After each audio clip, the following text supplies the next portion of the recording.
Okay, let's go quickly over more hands-on, like this exercise. Well,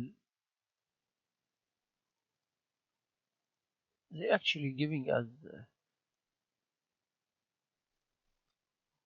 a link for it. You can go and check it. So what this is about, okay, I'll call it sample exercise 2.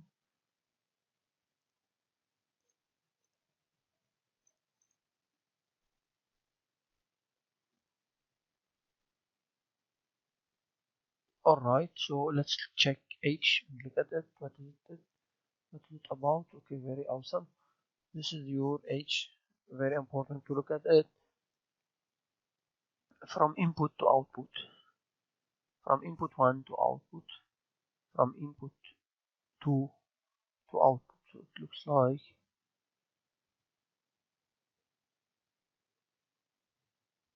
okay, from input to output. Sorry, so this is means actually this is a transfer matrix first. It has one input and two output, y1 and y2. So from input, that's what we mean by from input to output. So then you have u1, y1 and y2. So this looks like which type of system?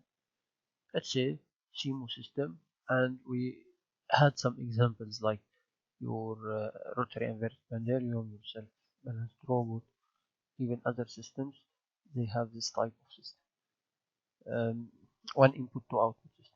So anyway, that's how it looks like. So this is your transfer matrix. Okay, it is defined. So this is given. It's given here. Okay, they ask for the size of H. You can go and look to the size of it. Transfer function with two outputs and one input. So this is the size, output of the size. Transfer function with two outputs and one input. Alright. So also you can here find the state space. So now convert it from transfer matrix to a state space, and I will call it sys. So now I will show only sys, and that's how, as we said in previous exercise, that's how to convert from transfer function or transfer matrix to state space representation. Very nice. That's your system. That's how it looks like. So it's very important to know the dimension.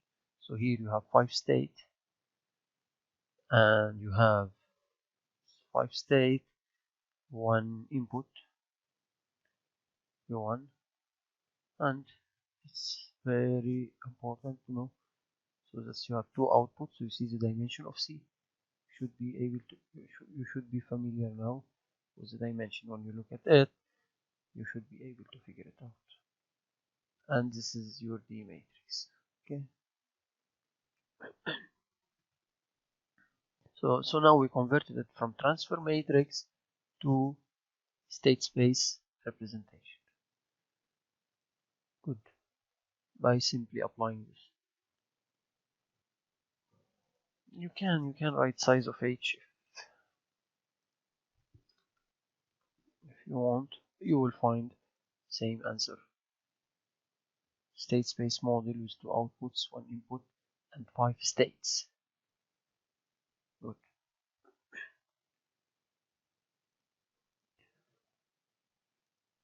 Also, in case you want to use the ABCD matrix somewhere, so you just simply say, even so we know them from here, but just you say ABCSS data sys, so you'll be able to use your ABCD in your program later on. And here you go. These are, because I didn't. Okay, I'm commenting the size. Let's look.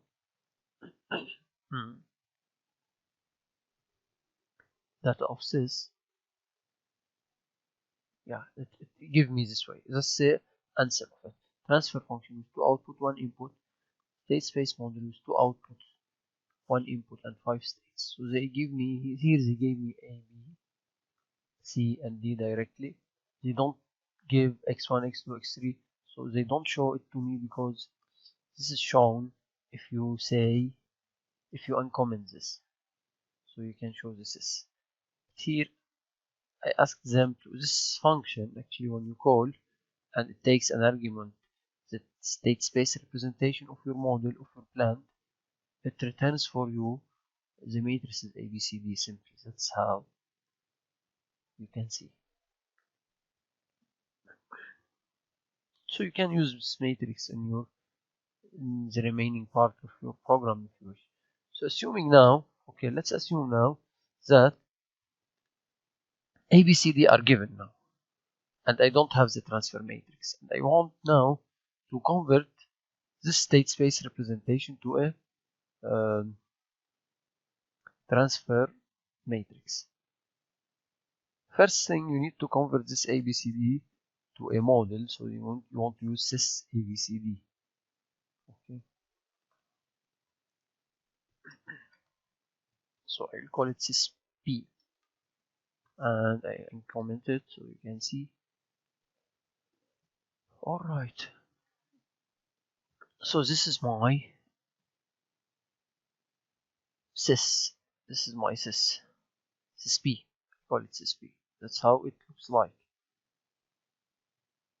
You could ask, is it similar to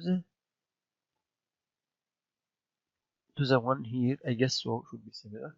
So now our program starting from here. So that's what I'm saying. Your program starting from here. You have ABCD. Assume you forgot about everything before. You have ABCD. I'm giving you ABCD. From the ABCD, you can actually know directly how many output you have. So here you have 1 input, 2 outputs. All right. So first thing is to represent it in a state space representation.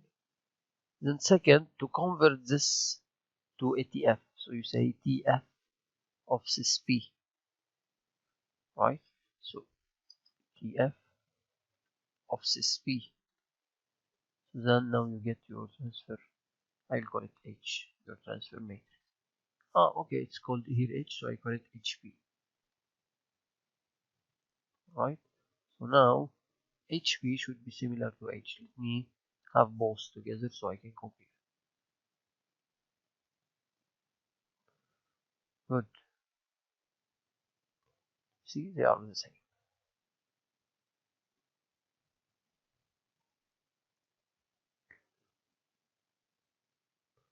That's it for this exercise.